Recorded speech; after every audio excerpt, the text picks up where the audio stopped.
सादर प्रणाम। बड़ी बिंदी साप्ताहिक लाइव की 58वीं कड़ी में आप सभी का हार्दिक स्वागत है। आज हमारी अतिथि हैं सुप्रसिद्ध लेखक रजनी गुप्त।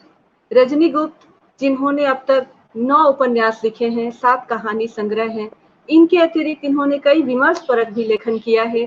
इनके जीवन से, इनके लेखन से और इनके लेखन की अपनी पहचान से आज हम लोग रूबरू हो पाएंगे इनके साथ, क्योंकि इनके लेखन की जो अपनी छुअन है, जो अपनी पहचान है, जो इनके लेखन को बताती है कि ये रजनी गुप्त का लेखन है। रजनी गुप्त कैसे और लेखकों से अलग हैं, इस बात को जानेंगे आज हम इन्हीं के मुख से। रजनी गुप्त जी, आज के इस साप्ताहिक लाइव कार्यक्रम में आपका हम सभी मिलकर हार्दिक स्वागत करते हैं।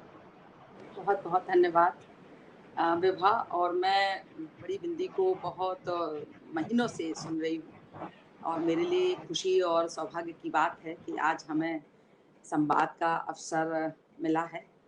और सबसे अच्छी बात तो मैं ये बताना चाहती हूँ कि ये जो आधी दुनिया का संघर्ष है हम स्त्रियों का, तो मैं इसमें सबसे पहले ये जोड़ना चाहती हूँ कि जीवन बहुत समरस रेखा पे चल के आगे नहीं बढ़ता। जब दोनों चीजें आती हैं जीवन में सामने, तब एक दबाव, रचनात्मक दबाव होता है और तनाव होता है। वो बहुत बहुत प्रस्फुटित होने के लिए एक बहुत बड़ी जमीन तैयार करता है। और आज मैं कुछ ऐसी बातें साझा करूंगी क्योंकि मैं इधर कई बार से सुन रही थी और मुझे अच्छा लग रहा था। मुझे यहाँ ये बताना सबको जरूरी है कि केवल अच्छे कॉलेज में पढ़ना, अच्छे संस्थान में पढ़ना, अच्छे हॉस्टल में रह के पढ़ना, ये किसी भी लड़की के लिए जरूरी नहीं।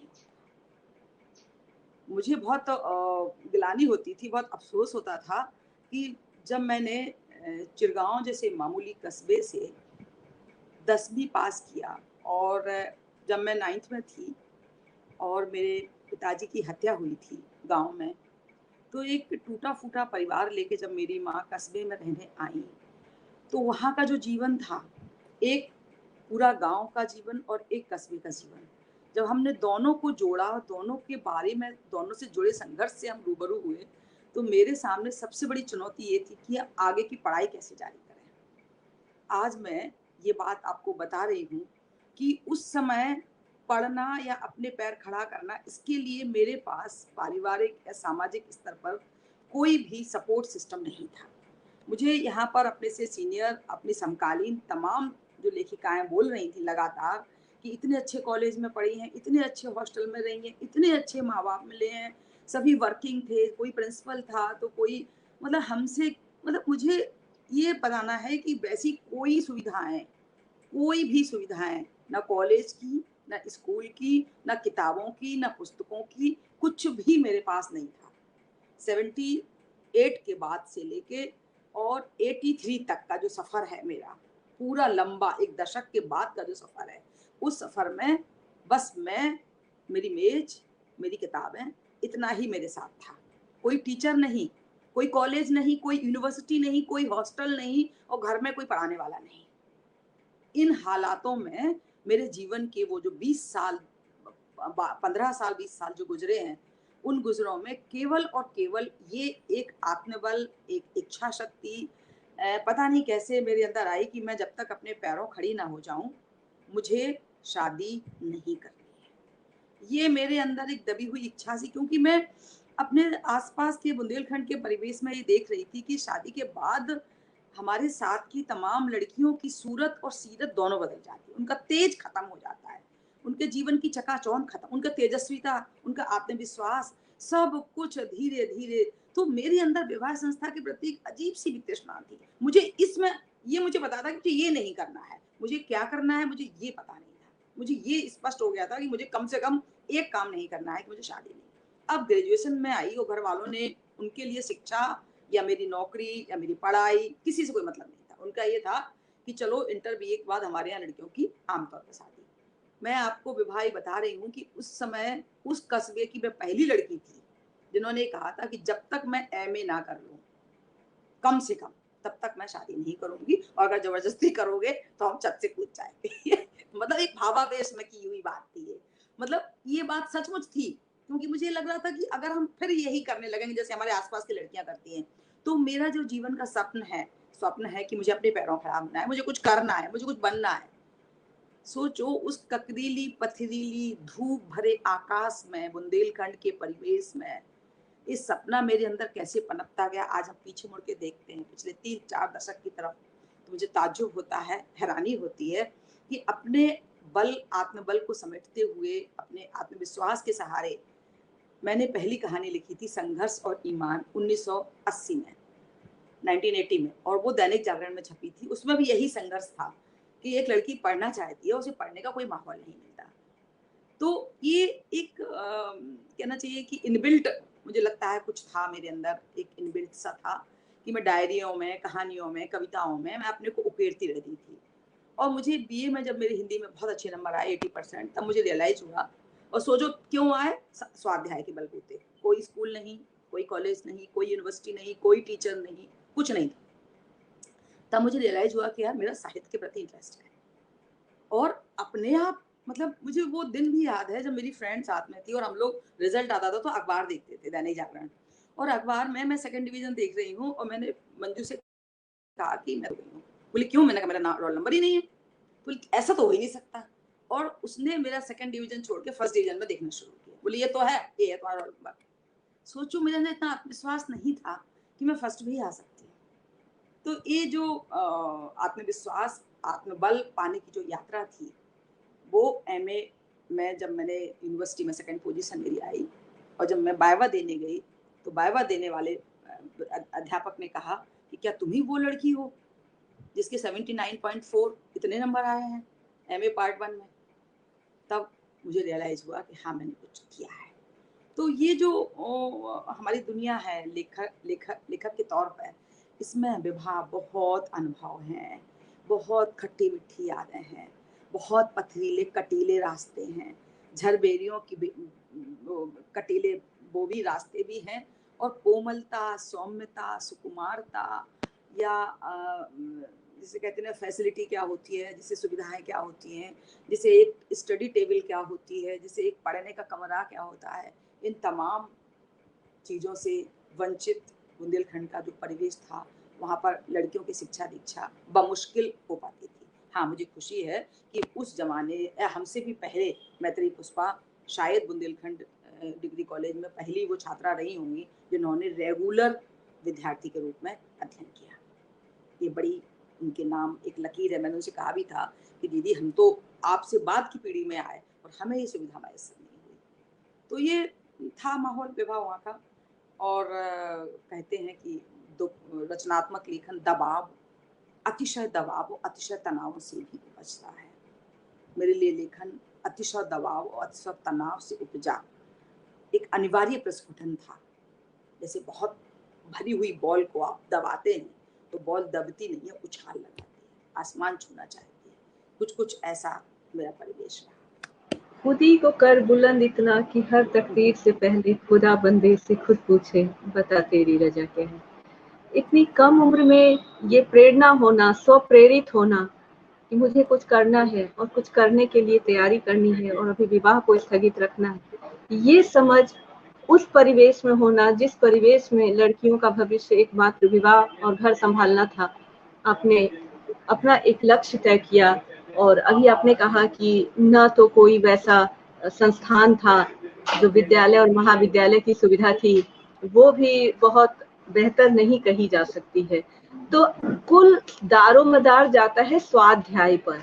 तो आपका जो स्वाध्याय का तरीका था उसके बारे में आप थोड़ा बताएंगी? जब हम बीए पार्ट 1 में आए तो हम लोग किताबें खरीदने झांसी में जाते थे। अच्छे अच्छे जो बुक सेंटर्स थे, वो वहाँ पर क्या होता था, लोग कुंजियाँ खरीदते थे पास होने के लिए, जो छोटी छोटी पतली पतली कुंजियाँ हैं, मुझे अभी भी याद है। और कुंजी देख के मुझे चढ़ा जाती थी।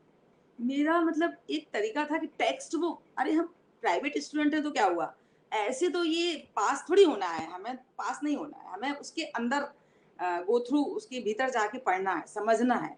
तो उस जमाने में हम झांसी का कोई ऐसा दुकानदार नहीं होगा किताबों वाला जहां हम टेक्स्ट बुक खरीदने नहीं गए। एक आगरा से कुछ कुछ किताबें आती थी, आगरा बुक सेंटर से, वहाँ पर पीछे किताबों की लिस्ट लगी रहती थी। तो हम उन किताबों की सूची के आधार पर प्रकाशक ढूँढते थे और उस प्रकाशक को छोटा-सा पोस्ट कार्ड डाल के किताबें मँगाते थे। और जब कभी ऐसा लगा कि पैसा खर्च हो रहा है तो कुछ महीने के लिए हम लोग टीचिंग भी कर लेते थे। 2 महीने 3 महीने के लिए किसी स्कूल में टीचिंग कर लिया कि चलो कुछ पैसा इकट्ठा कर लें, क्योंकि हमें किताबों के लिए कुछ एक्स्ट्रा पैसा चाहिए। तो मतलब ये है कि वो टेक्स्ट बुक हम पढ़ते थे। हमने कभी कुंजियों का सहारा नहीं लिया। चाहे कबीरदास हों, सूरदास हों, प्राचीन साहित्य हो, आधुनिक साहित्य हो। उस ज़माने में भी हमने रामचंद्र शुक्ल का लिखित हिंदी साहित्य का इतिहास पढ़ा, डॉक्टर नगेंद्र का हिंदी साहित्य का इतिहास पढ़ा और हज़ारी प्रसाद द्विवेदी का इतिहास पढ़ा, दूसरी परंपरा की खोज पढ़ी। तो ये जो क्लासिक्स जो हिंदी के हैं, उनके बारे में चूँकि उनके संदर्भ ग्रंथ का पीछे लिखा रहता था कि संदर्भ ग्रंथ में ये किताबें हैं। तो कोई लेख पढ़ा और तुरंत उसके संदर्भ ग्रंथ को हम नोट करते थे कि कहाँ से किताब छपी है और उस पब्लिशर को भेज के टेक्स्ट बुक पढ़ते थे। तो टेक्स्ट बुक पढ़ के क्या होता था कि एक उसके बारे में एक बहुत ही मतलब गहरी और बहुत ही बड़ी, लंबी और इतना अच्छा-सा नॉलेज होता था कि हम कुछ भी लिख सकते थे। और जैसे एक सवाल था साखी सबद रमैनी। जब हम एमए में थे तो इनके बारे में हमने कबीरदास को बहुत विशेष और उसके बाद एक होता है भाषा लेना फ़िलॉलॉजी। तो भाषा विज्ञान में हमने ये पढ़ा था, मुझे अभी तक याद है कि जितने भी बड़े-बड़े जो रामविलास शर्मा से लेके, भोलानाथ तिवारी से लेके वो जो टेक्स्ट बुक्स होती थी उनको हम अच्छा कई बार समझ में आ रही है, कई बार नहीं समझ में आ रही है, ये भी होता था। जब समझ में नहीं आती थी तो हम और दूसरे राइटर की मँगाते थे, फिर किसी और राइटर की मँगाते थे। आखिर कब तक समझ में नहीं आएगी? तो वो जो नोट्स बनाना, पढ़ना, फिर नोट्स बनाना, फिर पढ़ना, तो एक वो जो एक परंपरा थी। अच्छा दूसरा एक कलेक्टिव रीडिंग भी थी। मेरी एक फ्रेंड थी मंजू, वो भी हिंदी में हम 2 लोग थे, तो हम लोग कभी-कभी आपस में डिस्कशन करते थे। ऐसे एक ऐसे राइटिंग है, तो हम लोग किताबों से जो निबंध होती हैं, किताबों का हिंदी साहित्य के उसको नहीं पढ़ते थे। हमें सोचते थे कि हम मूल रूप से क्या लिख सकते हैं, बिना किताबों को पढ़े कौन-सी कोटेशंस डाल सकते हैं, कैसे उसको नया, मौलिक और एकदम अनूठा-सा बना सकते हैं। ये चेतना तो थी, क्योंकि जब हम एग्ज़ाम देने जाते थे तो मुझे याद है कि मेरे मुझे इतना आता था कि वो 3 घंटे मुझे कम लगते थे और 3 घंटे में 5 की जगह मेरे 3 या 4 क्वेश्चन ही हो पाते थे। क्योंकि इतना वाइड नॉलेज हम लोग गेन कर लेते थे। कामायनी की हमने कितने पढ़े होंगे कामायनी के टेक्स्ट, कितनी किताबें, कितने नोट्स कामायनी पे पढ़े हैं। रामचंद्र शुक्ल पे कितना ज़्यादा पढ़ा, चिंतामणि को पढ़ा कोर्स में थे, उसके अलावा उसकी विशद व्याख्याएँ बहुत पढ़ी हैं। तो ये जो साहित्य इतिहास की जो परंपरा थी या वो जो एक नई कहानी आंदोलन में एक एक दुनिया समानांतर जो कोर्स में चलता था, टूटना कहानी थी, मन्नू भंडारी की कहानी थी, यही सच है। तो इन सारी चीज़ों का ना केवल हमने उन कहानियों का अध्ययन किया, उस गोदान का अध्ययन किया जो कोर्स में चलता था, कोर्स से जुड़ी हुई दर्जनों किताबों को केवल और केवल खरीद के रखना और पढ़ना और नोट्स लेना और अपने तरीके से जूझते रहना। कुछ समझ में आ रहा है, कुछ नहीं आ रहा। जो नहीं आता था उसका मौलिक कल्पना से मौलिक संकल्पना से और अपने जो पूर्व अर्जित ज्ञान है उसके आधार पर वो मिला-जुला के खिचड़ी पकाते थे और उसी खिचड़ी को नोट्स समझ लेते थे। हाँ, ये था कि मुझे एक सब्जेक्ट का इतना ज़्यादा ज्ञान हो जाता था कि मुझे एक क्वेश्चन सॉल्व करने में 3 घंटे का होता था वो जो पेपर देने जब जाते थे पेपर, तो मुझे लगता था एक क्वेश्चन का जवाब देने में 1 घंटा लग गया। अब हम प 5 क्वेश्चन कैसे लिखेंगे? फिर फटाफट घड़ी सामने रख के और मतलब ये एक तरीका था और सभी जो हमारी इस महिला साथी ने जुड़े उनको कहना चाहते हैं कि लगन के पाँव थककर चूर नहीं होते, द्वार उपलब्धियों के दूर नहीं होते, अपने हौसलों का कद बढ़ा लिया जिसने, उसके लिए अंगूर कभी खट्टे नहीं होते। ये मेरा एक 2 लाइनें थी जो मेरी डायरी में मैं लिखी रहती थी और हौसलों का कद मैंने हमेशा बुलंद रखा। सोचो एमए में जब मैं थी और मेरी दोस्त है कविता जो इस समय सेंट्रल बैंक में, वो मेरे लिए कटिंग लाती थी छोटी-सी जेएनयू की। अब मैं तुम्हें जेएनयू के बारे में बताऊँ, वो छोटी-सी कटिंग लाती है और उसमें बस पता लिखा हुआ था। मैं एक पोस्ट कार्ड डाल देती हूँ। इत्तेफ़ाक कहो कि वो पोस्ट कार्ड जेएनयू के एक ऐसे बाबू के हाथ पड़ता है कि वो पूरा सिलेबस उठा के भेज देता है और हम फॉर्म भर देते हैं। लखनऊ सेंटर होता है और मैं बड़ी रिक्वेस्ट करती हूँ अपने भाई से कि मुझे एक बार तो दे लेने दो, फेल हो जाएँगे कोई बात नहीं, हमारी एक इच्छा है। सोचो अभी मैं तुमको बताते हुए मुझे खुशी भी हो रही है, अच्छा भी लग रहा है। मेरी वो ट्रेन यात्रा जीवन की पहली ट्रेन यात्रा थी, जब मैं लखनऊ आई झांसी से और मुझे बहुत अटपटा सा लग रहा था, लेकिन तैयारी मेरी अच्छी थी। मुझे लग रहा था कि मैं कर सकती हूँ और उसमें भी यही था कि मुझे ज़्यादा आता था। कबीरदास मेरे फ़ेवरेट कवि थे, उन पर एक था और कबीरदास को ही मैंने 1 घंटे तक खींच दिया। उसमें भी मैं शायद पूरा पेपर सॉल्व नहीं कर पाई थी, लेकिन मेरा कॉल लेटर आया, और कॉल लेटर आया, नाम्बर जी केदारनाथ जी हमारे उसमें थे इंटरव्यू लेने वालों में। तो मेरी शुरुआत मेरे नाम से हुई थी कि तुम्हारा नाम रजनी है, क्या तुम जानती हो कि तुम्हारे नाम से कोई हिंदी फिल्म बनी है? और वही उसी समय 85 की बात है, जब नया नया टीवी आया था, और उसमें चित्रहार सारे लोग देखते थे, हम भी देखते थे। इत्तेफाक से वही गाना चल रहा था, रजनीगंधा फूल, और वो कहानी मुझे रटी। मैंने तुम्हें भी बताया कि मैं बहुत अध्ययनशील थी, उस कहानी मुझे बहुत पसंद थी। मैंने छूटते ही कहा रजनीगंधा, तो बोले कहाँ, किस कॉलेज में पढ़ी हो? और मैंने छूटते ही कहा सर किसी कॉलेज में नहीं पढ़े हैं। बोले क्या मतलब? मैंने कहा एज ए प्राइवेट स्टूडेंट पढ़े हैं। रामभर जी ने सतर्क होकर ऐसे कुर्सी करी, तो बोले कि अच्छा यूनिवर्सिटी नहीं पढ़ी तो लाइब्रेरी अच्छी होगी। मैंने कहा नहीं सर, हमारे चिड़गांव में तो लाइब्रेरी भी नहीं है, जो कुछ पढ़ा है किताबों से पढ़ा है। तो बोले तो तुम कैसे पता चल गया तुम्हें कि ये कहानी रजनीगंधा, अब तुम बताओ। उन्होंने मुझे पकड़ा, तो मैंने कहा सर वो कहानी में ऐसा है, एक स्त्री का प्रेम और इससे उससे, और उपेंद्रनाथ अष्ट ने कहा है कि एक स्त्री एक ही समय अपने जीवन में किस तरह दो पुरुषों से प्रेम कर सकती है, यही उस कहानी की थीम है। और मुझे नई कहानी बहुत पसंद है, नई कहानी आंदोलन में ये है वो है। बोले रुको रुको रुको रुको रुको, क्योंकि मैं थोड़ा उसमें बोल रही थी कि मतलब जो मुझे आता है सब बता दें। तो बोले कि पहले ये बताओ नई कहानी आंदोलन है क्या? मैंने वो बताया। फिर मेरे मुंह से निकला जैसे रटा हुआ किताबी भाषा, संतरास कुंठा ये सब। तो बोले कि एक एक करके सबका मतलब मायने बताओ। वो ये जानना चाहते थे कि मुझे आता क्या है कि रटा रटाया है, उनका ये मतलब था। और शायद हड़बड़ी में कह लो, मुझे शायद संतरास बता दिया, कुंठा बता दिया, नई कहानी सारी विशेषताएं। जब संतरास पर आए तो थोड़ा चुप हो गई। मैंने कहा सर मुझे संतरास तो याद नहीं। बोले अच्छा संतरास में से संग हटा दो, त्रास का मायने बता दो। तो ये इस तरह की घटनाएं जो हुई, और एक नया मोड़ जीवन में आया। 85 में मैंने 85 में जेएनयू में एडमिशन लिया, और 90 तक मैंने एमफिल और पीएचडी दोनों किया। 86 में ही मैंने नेट क्वालिफाई किया था। उस समय आर्थिक आधार मजबूत करने के लिए नेट क्वालिफाई करना बहुत ज़रूरी था, और उस ज़माने में 2200 रुपया मिलता था स्कॉलरशिप। तब मेरा एक जो लाइफ का एक स्टेबिलिटी जिसे कहते हैं, कि स्थिरता कहते हैं, तब मुझे लगा कि अब मेरा सपना क्या है। अब मेरा सपना जो अपने पैरों खड़ा होना है, वो मुझे एक पूरा सपना होता नजर आया। है कि सभी बड़ी बिंदी नई कहानी को नहीं समझती होंगी या नई कहानी आंदोलन को नहीं जानती होंगी, तो संक्षेप में उसके बारे में बताएंगी तो बहुत लोगों को अच्छा लगेगा। नई कहानी आंदोलन जब 1956 में, मैंने उसी समय बोला था जब इंटरव्यू में बोला था। उसके बाद मैंने हिंदी साहित्य के इतिहास नहीं देखा, लेकिन हाँ एक व्यक्तिवाद, आधुनिक चेतना, स्त्री पुरुष की एक समान अधिकार की चेतना, और एक नए ढंग से जिस तरह से गाँव से लोग शहरों की तरफ जा रहे थे, तो एक नए तरह से जीवन बदल रहा था। आज़ादी के बाद जो मोह भंग हो रहा था, उन स्थितियों को कहानी में लाना, उस तरह से एक व्यक्तिगतवाद, नई चेतना का संचार प्रसार, एकल परिवार बन रहे थे। तो वो एक बदलते हुए एक संक्रांति काल था देश का। तो ये 1956 में जब ये नई कविता की तर्ज पर नई कहानी आंदोलन शुरू हुआ देश में, तो ये जो राजेंद्र यादव, मन्नू भंडारी, कमलेश्वर, ये जो 4 शीर्षक, मोहन राकेश, तो ये जो शीर्षस्थ रचनाकार थे, इन लोगों ने जो जिस तरह से अपनी एकदम आधुनिक चेतना और युगीन चेतना को उकेरा उस जमाने में, तो वो एक ग्रामीण चेतना भी थी, कस्बाई चेतना भी थी, और आधुनिक समय को, आधुनिक बदलते हुए परिवेश को उकेरने में, अब जैसे यही कहानी जो हम बता रहे हैं यही सच है। तो एक परिवेश में स्त्री पुरुष संबंधों में समान अधिकार की भावना, समान चेतना की भावना, अपने प्रति निर्णय, जीवन का निर्णय लेने का जो एक सपना होता है, वो पूरा होने के प्रति एक एक अपनी जिजीविसा, एक संघर्ष, तो ये सारी चीजें एक साथ आ रही थी नई कहानी आंदोलन में।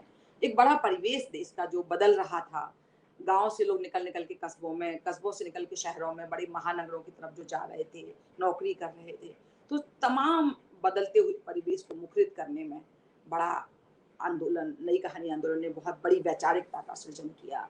और लगभग हमारी हिंदी कहानी जब समृद्ध हुई, चाहे टूटना कहानी को लें, चाहे यही सच है कहानी को लें, चाहे मोहन राकेश की कहानी कृष्णा सोबती, मन्नू भंडारी, ये जो शीर्षस्थ हस्ताक्षरों ने एक पूरे देश में एक तरह से बदलते हुए समय और बदलती हुई युवा पीढ़ी की सपनों को मुखरित किया, उनकी इच्छाओं को, आकांक्षाओं को, एक तरह से पूरा समय मुखरित हो रहा था।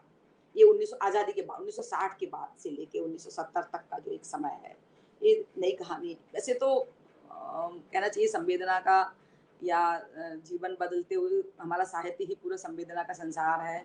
कभी समय कुछ होता है, कभी समय कुछ होता है।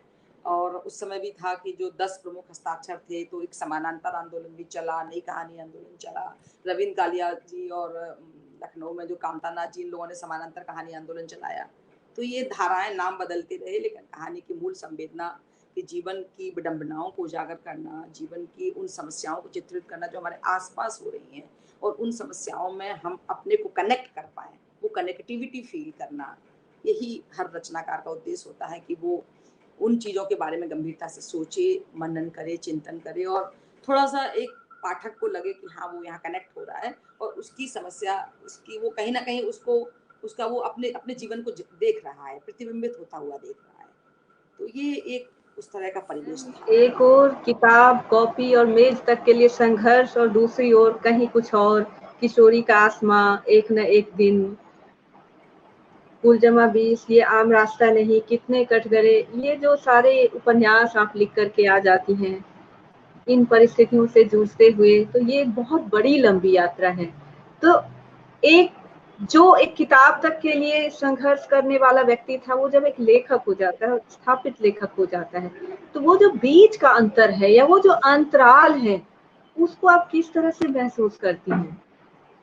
अब मुझे लगता है कि हर स्त्री के जीवन में 2 चीजें बहुत जरूरी हैं। एक है कर्मठता, दूसरा है आत्मविश्वास।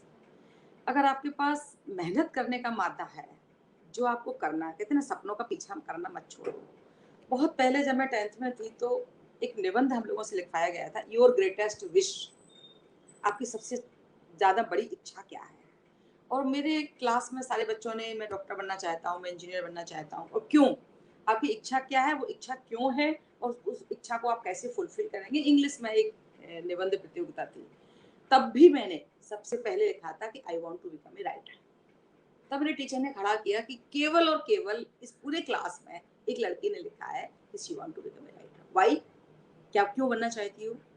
तो पता नहीं, ये जो हम तुमसे कह रहे थे अभी थोड़ी देर पहले कि जो बीज होता है लेखन का, वो शायद इनबिल्ट होता है।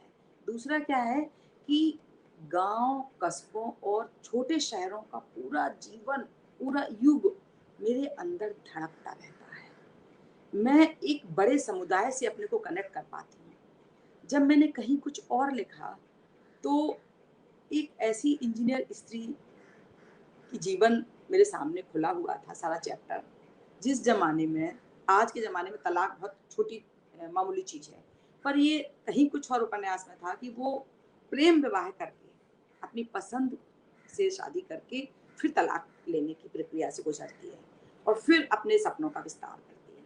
तो उस जमाने में मैंने इस उपन्यास को लिखा। सबसे पहले ममता कालिया ने पढ़ा था इस उपन्यास को। ममता कालिया मैडम ने इस पर अच्छी सी भूमिका लिखी थी, और कहा था कि रजनीगुप्त के लेखन में कच्चे दूध की महक है, और मुझे पूरी संभावना है कि वो आगे चल के औटाया हुआ दूध के रूप में अपने लेखन में आएंगे। तो वो जो एक कच्चापन होता है, वो उस पहले उपन्यास में मुझे आज भी महसूस होता है। जब हम पहले उपन्यास को देने नामवर जी के पास गए, मेरे गुरु भी रहे हैं, टीचर भी, तो मैंने उनसे कहा कि सर, मुझे नहीं पता कि उपन्यास बन पाया है या नहीं, पर आप, पहला उपन्यास है, ये जरूर बताइए कि उपन्यास बन पाया है या नहीं। बोले हमें बेटा समय दो, हमें टाइम लगेगा। हमने कहा ठीक है। हम 6 महीने बाद उनको फोन करते हैं, बोले थोड़ा और रुक जाओ। फिर 2 महीने बाद फोन करते हैं, फिर शायद 1 महीने बाद फोन करते हैं, तब वो कहते हैं हाँ, आज मैंने तुम्हारा उपन्यास खत्म किया। मेरा तकादा जिसे कहते हैं ना, वो तकादा आज मैंने पूरा किया। उन्होंने कहा कि बहुत अच्छा लगा कि उपन्यास तुमने लिखा और चरित्र निर्वहन करने की क्षमता तुमने है। मुझे लग रहा था कि तुम किरदार तो लोगी, पर किरदार के भीतर के जो अंतर्विरोध हैं उसको नहीं पकड़ पाओगे, मुझे ऐसा लगता था। पर तुमने ग्रे शेड्स को पकड़ा है, वो चलने वाले वैचारिक द्वंद और उठापटक को, और जिस तरह से वो किरदारों से तुम्हारी किरदार जूझती है, वो जो आत्मसंघर्ष है, वो तुमने बहुत अच्छा दिखाया। दूसरी बात उन्होंने कहा कि अब तुम्हारा पहला उपन्यास हो गया, तुम चिरगांव की हो, और इस बात को मत भूलना। अब मैं तुम्हारा दूसरा उपन्यास, तुम्हारी माटी से उपजा उपन्यास देखना चाहती हूँ। तब मैंने किशोरी का आसमां लिखा, जो गांव, कस्बों और महानगरों की यात्रा का दस्तावेज है। किस तरह से छोटे शहरों की लड़कियां संघर्ष करती हैं, छोटे कस्बों की लड़कियां संघर्ष करती हैं और अपने सपनों का विस्तार देना चाहती हैं। ये अलग बात है कि कुछ के सपने पूरे होते हैं, कुछ के नहीं होते। किशोरी का आसमां में 2 अंतराल है, गांव और कस्बों के बीच की आवाजाही। और इस तरह से कुछ ना कुछ जो हमारे आसपास घटता है, जितने द्वंद्व हैं, इतने तनाव हैं, और पूरा मेरा 10 से लेके 6 बजे तक का एक लंबी नौकरी है मेरे पास। तो नए बच्चे आते हैं, नए बच्चों का जीवन हम देखते हैं, उनकी आवाजाही, उनकी द्वंद्व, उनकी टकराहटें, रिलेशनशिप में उनके टूटते बिखरते। तो एक ना एक दिन उपन्यास में मैंने यही विवाह संस्था और फिर टूटना, फिर बिखरना, और एक अच्छे अच्छे पदों पर पहुंची हुई महिलाओं का निजी जीवन कितना त्रासद है। और इस तरह से जो किरदार मुझे ऐसे जिंदगी में टकराते गए, मिलते गए। हम एक बार जिस कॉलोनी में रहते थे उसमें एक महिला राजनीति में मतलब मीटिंग में जाती थी, और फिर उनका जो बिखरता हुआ, टूटता हुआ जीवन मैंने देखा कि वो किस तरह से गले लग के हिलक के रोती थी। तो वो राजनीति में स्त्री का क्या कद है, कितना बड़ा हो सकता है, कितना रिड्यूस किया जाता है कि उसको एक स्त्री चेतना से नहीं, एक स्त्री, महज स्त्री होने के गुलदस्ते में सजा के पेश किया जाता है। तो ये जो जीवन के अनुभव के पन्ने मेरे निरंतर बढ़ते गए। और एक बार जो है, जो मेरा कितने कटघरे जेल जीवन में है, जेल में रहती महिला कैदियों पर उपन्यास है ये। तो मैंने देखा कि एक बार जब महिला कैदियों पर काम करने के लिए हम जेल गए, विभा जी से भी बात हुई थी, क्योंकि विभा जी ने उसमें काफ़ी काम किया है महिला कैदियों पर। तो मैं गई और ये इत्तेफाक से एक ऐसी किरदार टकराती है। तो कहने का मतलब ये है कि रियल लाइफ के किरदार उठाते हैं और उसमें एक बड़ा संसार दिखने लगता है मुझे। और इस तरह से जो रचने की प्रक्रिया है वो निरंतर कुछ ना कुछ क्लिकिंग कह लो, कुछ ना कुछ ऐसा हो जाता है कि मुझे बेचैन कर देता है, मुझे अंतर्द्वंद से भर देता है, मुझे सवालों के घेरे में खड़ा कर देता है। और पूरी स्त्री सत्ता एक बड़े उसमें मेरे सामने खड़ी हो जाती है। ये हो तुम, आईने में मैं देखती हूँ तो ये औकात है तुम्हारी, महज मादा भर, स्त्री भर, तुम एक व्यक्ति के रूप में नहीं स्वीकृत हो। तो जो सेंस ऑफ एक्सेप्टेंस हमारे पितृसत्तात्मक उसमें जीवन शैली में होना चाहिए, वो नहीं है। और ये मेरे लिए दुख का और तकलीफ का बहुत बड़ा कारण है कि मेरे किरदारों में ज़्यादातर महिलाएं हैं, स्त्रियां हैं, और उनका दुख वो पूरी आधी दुनिया का दुख बनता चला जाता है। ये एक तरह से पीड़ा भी है मेरी कि मैं जिस तरह से उन्हें एक व्यक्तित्व भरी, चेतना संपन्न, आत्मबल संपन्न, मेधावी, कद्दावर लड़की के रूप में मैं देखना चाहती हूँ, तो वो किरदार रियल लाइफ में उस तरह से मुकम्मल स्पेस लेते हुए, मुकम्मल पहचान लेते हुए स्वीकृति के लिए छटपटाते हैं आज भी, और वही मुझे लेखन के लिए उकसाते भी हैं। ये मेरा एक तरह से दर्द है, द्वंद्व है, तकलीफ है, और एक साझा दुख है जो हम अपने आज बड़ी बिंदी की स्त्रियों के बीच में बांट देना चाहते हैं। मैम, एक तरफ तो आपका रचनात्मक लेखन है जिसमें कथा साहित्य हमें प्राप्त हो रहा है, दूसरी तरफ आपका विमर्श परक लेखन है, और उस विमर्श परक लेखन में आपकी संपादित पुस्तकें आई हैं, जिनमें कुछ संपादित पुस्तकों के मैं नाम लूं तो आजाद औरत कितनी आजाद हैं, मुस्कुराती औरतें, आखिर वो क्यों व कैसे लिखती हैं स्त्रियां। ये जो किताबें हैं, मुझे लगता है कि इन किताबों के बारे में बड़ी बिंदियों को जरूर जानना चाहिए, और यदि आप इन किताबों के बारे में बताएंगी तो जरूर उन सबको कुछ न कुछ सीखने को मिलेगा। विभा, मैंने स्त्री चेतना पर बहुत काम किया है, और स्त्री विमर्श मेरे लिए सामाजिक सरोकारों और जिम्मेदारियों से भरी स्त्री चेतना का दूसरा नाम है। स्त्री विमर्श महज स्त्री पुरुष संघर्ष नहीं है, स्त्री विमर्श महज स्त्री पुरुष के बीच की लड़ाई नहीं है। ये एक व्यक्ति चेतना के रूप में एक कद्दावर, मजबूत, तेजस्वी और मेधावी स्त्रियों के रूप में अपनी पहचान बनाने का अनवरत संघर्ष है। मेरी एक किताब का नाम है बहेलिया समय में स्त्री। इसमें बाल विवाह भी है, विधवा विवाह भी है, पत्रकारिता में महिलाएं हैं, नौसेना में महिलाएं, एयरफोर्स में महिलाएं, आर्मी में महिलाएं, देश के हर कोने में, पत्रकारिता से लेके, फिल्मों से लेके, नाटकों से लेके और जीवन के हर क्षेत्र में मेरे कम से कम ये इसमें 40-50 लेख हैं। उसका नाम मैंने रखा है बहेलिया समय में स्त्री। ये समय दरअसल बहेलिया समय है। हर व्यक्ति ताक में है कि उसे आसपास से गुजरती हुई स्त्री को किसी ना किसी तरह का शिकार बनाना है। ये आखेट है और उसके विरुद्ध, उससे प्रतिरोध करती हुई चेतना। कितनी सारी कहानियां बलात्कार पर लिखी गई हैं, बहुत सारी। वो एक बड़ी कठोर, निर्मम, क्रूअल एक ऐसी व्यवस्था है कि जिसमें आपको तोड़ने के लिए पितृसत्ता ने इस तरह की निर्मितियां, जो शुचितावादी निर्मितियां हैं, जो पितृसत्ता के ताने बाने हैं, वो इस तरह की निर्मितियां हैं आज हमारी पूरी समाज व्यवस्था में, जहां पर एक शीर्षक मुझे देना पड़ता है कि आप आजाद हैं आर्थिक रूप से। आर्थिक रूप से आजाद हैं, और आप वस्तुतः आजाद हैं क्या? नहीं है।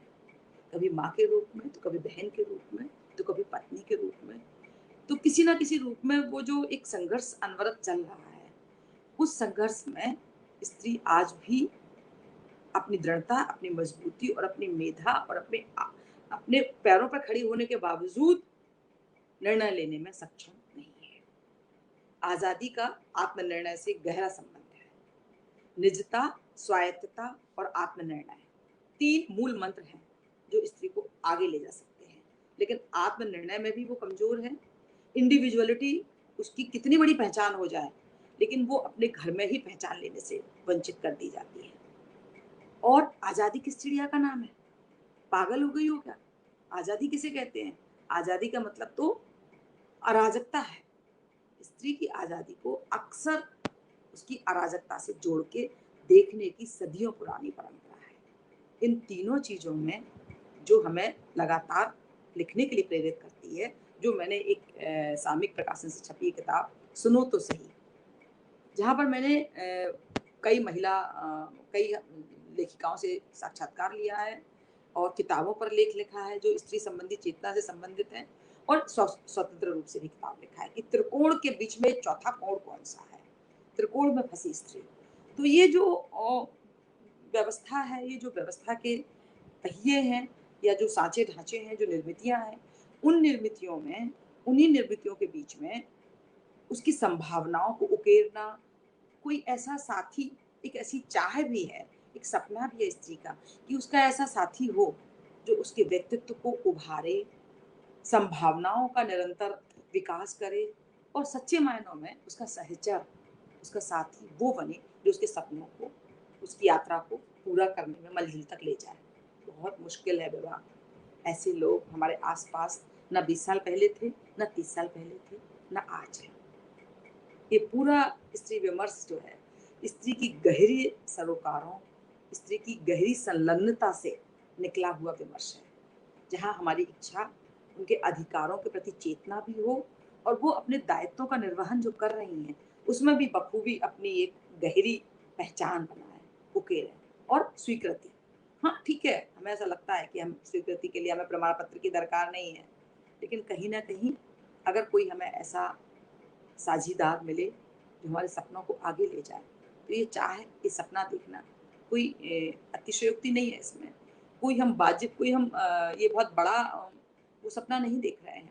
मुझे लगता है कि शायद आने वाले समय में जो हमारे बच्चे हैं या जो हमारी नई पीढ़ी है, हो सकता है वो इस तरह की यात्रा में बहुत आगे जाए।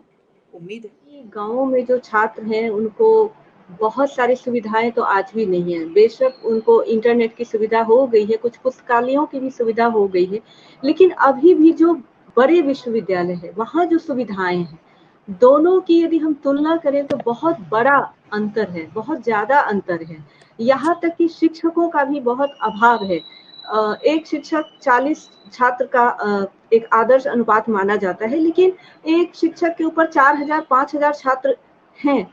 ऐसी परिस्थितियों में मैं चाहती हूँ कि जो नए बच्चे हैं उनको आप कुछ प्रेरणात्मक संदेश दें, क्योंकि जब वो बच्चे घबराते हैं तो मैं उनको एक उदाहरण दे सकूं और ये वीडियो दिखा सकूं। मैं कहना है पहला तो कि शॉर्टकट कोई नहीं होता, न जीवन में और न लेखन में कोई शॉर्टकट नहीं होता। आपको बहुत पढ़ना पड़ेगा, मेहनत करनी पड़ेगी।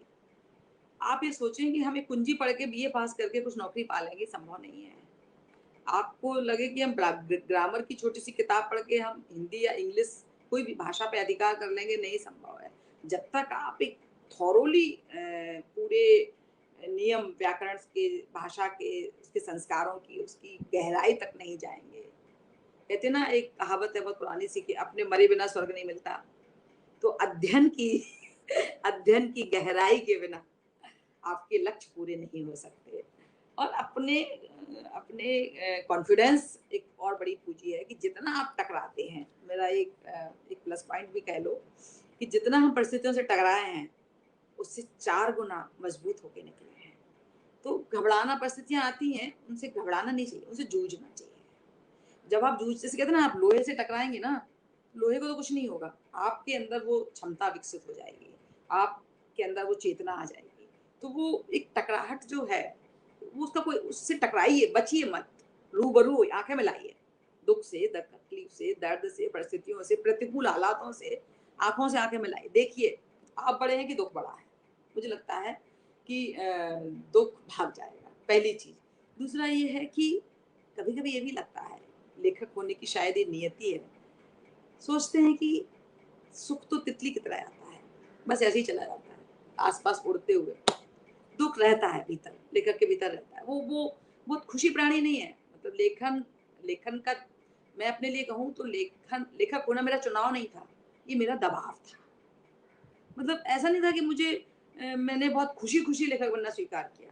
हालात ऐसे होते चले गए कि अगर मैं लिखती तो मेरे दिमाग की नसें फट जाती, मैं बिना लिखे जी नहीं सकती थी। ये मतलब उपन्यास लिखना मेरे लिए आज भी एक जीने का एक, मतलब ना, लंबी सांस लिए है।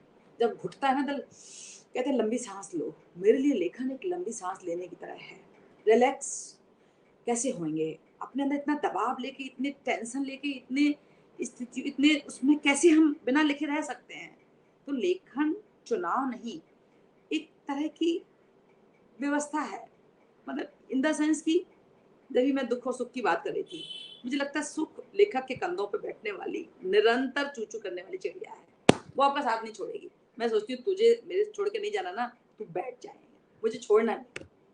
तो ये जो हल्का फुल्कापन कह लो या ये जो शॉर्टकट कह लो, नहीं, ये नहीं है। आपको पूरा 3 महीने पहले ड्राफ्ट के लिए दिन रात जूझना, कि नौकरी के बाद कभी रात को 8 बजे, तो कभी 9 बजे, तो कभी जब भी मेरा मन हो लिखने का, तो वो एक रेगुलर बेसिस पर 1 घंटा 2 घंटा देना, ये मेरे पिछले 30 साल का रूटीन है। और मुझे लगता है कि मैंने ये शौक से, लेखन का संबंध शौक से नहीं है, ये शौक नहीं है, ये हॉबी नहीं है।